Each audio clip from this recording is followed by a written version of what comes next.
퇴직 후 행복해질 거라 믿었는데 오히려 더 외롭고 힘든 하루를 보내고 있진 않으신가요?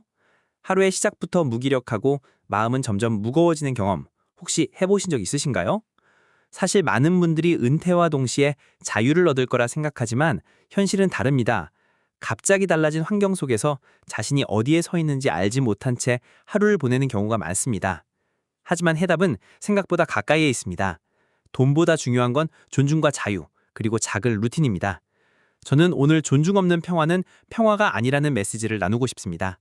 은퇴 후 매일 아침 괜히 눈치 보며 커피를 마셨다는 한 분의 이야기를 들었습니다.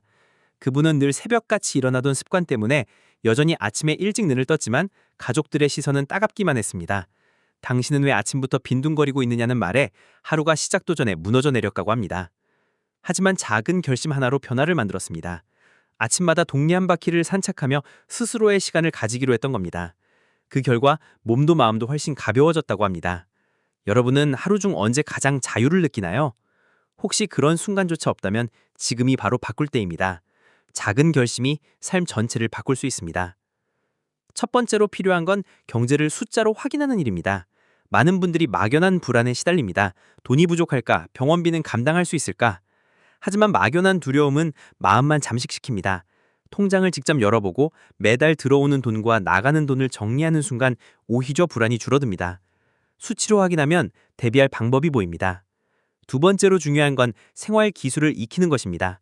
요리, 청소, 세탁 같은 기본 기술이 사소해 보일 수 있지만 스스로를 존중하는 가장 기본적인 힘이 됩니다. 라면 하나 끓이면서도 자유를 느낄 수 있고 세탁기를 스스로 돌리며 독립심을 키울 수 있습니다. 세 번째는 새로운 관계를 두려워하지 않는 것입니다. 나이와 상관없이 새로운 만남은 활력을 줍니다.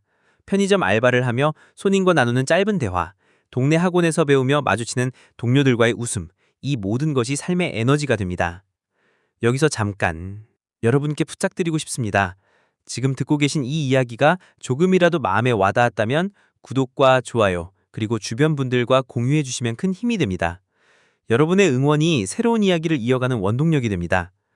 한 분은 은퇴 후 가족 모임에서 큰 상처를 받았다고 했습니다. 연금만 축낸다느니 밥 한 끼도 제대로 못 챙긴다느니 하는 말에 손주 앞에서 얼굴이 굳어버렸다고 합니다. 그 순간 그는 깨달았습니다. 존중 없는 평화는 결코 평화가 아니라는 것을.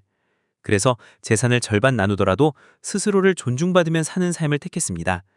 그는 작은 원룸에서 새 삶을 시작했습니다. 처음에는 세탁기를 잘못 돌려 옷이 줄어들고 밥솥 물을 잘못 맞춰 죽이 되기도 했습니다. 하지만 그 모든 서툼이 자유로웠습니다. 누구의 눈치도 보지 않고 실패하고 다시 해볼 수 있다는 것이 오히려 즐거웠다고 합니다. 또 다른 분은 늦은 내에 기타를 배우기 시작했습니다. 처음 며칠은 손가락이 아파서 줄을 제대로 누르지도 못했지만 꾸준히 연습하면서 고향의 봄을 연주했을 때는 눈물이 날 만큼 뿌듯했다고 합니다. 누구도 나이 들어서 뭘 하냐고 비웃지 않았기에 끝까지 도전할 수 있었습니다. 작은 성취가 삶을 밝히는 불빛이 되었습니다. 이처럼 새로운 관계와 새로운 도전은 삶을 다시 뜨겁게 만듭니다. 결국 중요한 건 돈이 아니라 존중과 자유입니다. 돈은 절반으로 줄어도 자유는 2배가 될 수 있습니다. 아침에 눈을 떴을 때 오늘 하루를 내가 결정할 수 있다는 것. 이것이 진짜 행복 아닐까요? 혹시 지금 같은 고민을 하고 계신다면 꼭 기억하세요. 늦은 시작은 있어도 늦은 행복은 없습니다. 존중받지 못하는 관계에서 무작정 참기만 하는 건 누구도 행복하게 만들지 않습니다. 진솔하게 대화해보세요. 그래도 변하지 않는다면 다른 선택을 고민할 용기도 필요합니다. 다시 정리하겠습니다. 첫째, 무작정 두려워하지 말고 경제를 숫자로 확인하세요. 둘째, 생활 기술을 익히며 스스로의 자존감을 키우세요. 셋째, 새로운 관계를 두려워하지 마세요. 넷째, 자신만의 시간을 소중히 하세요. 다섯째, 존중 없는 평화는 평화가 아니라는 사실을 잊지 마세요. 여러분의 노후가 누군가의 눈치가 아닌 여러분의 선택으로 채워지길 바랍니다. 그리고 이 이야기가 조금이라도 도움이 되셨다면 구독과 좋아요로 응원해주세요. 여러분의 응원이 같은 길을 걷는 이들에게 등불이 될 수 있습니다. 오늘도 끝까지 함께 해주셔서 정말 감사합니다.